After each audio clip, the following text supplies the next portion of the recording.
Okey, kat sini kita ada kuih makanan-makanan orang lama-lama. Pilih saya 2 yang terbaik, Kak. Okey, kita ada mi rebus, Baik. Panas-panas. ada kelapa, Okey, kelapa. okey ni gula, Okey, gula. sambal bilis. Sambal pun ada.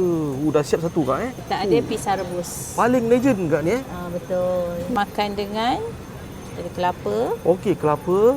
gula. Oh, gula pun ada. So, dah siap, Kak, Dah siap. Kalau macam ni, berapa ringgit, Kak? RM5. Kopi 3 negeri, Kak, Betul. Yang ni kopi Kedah. Oh, kita mulakan dengan kopi Kedah. Kopi Perak. Kopi Perak, Kak, Betul. Kenapa pakai kayu, Kak?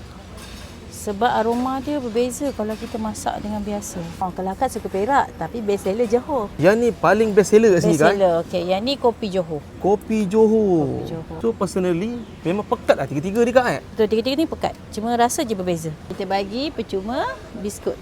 Oh, biskut pun dapat, Okey. Kak, Dengan harga? Dengan harga RM6. Okey, inilah dia makanan orang lama.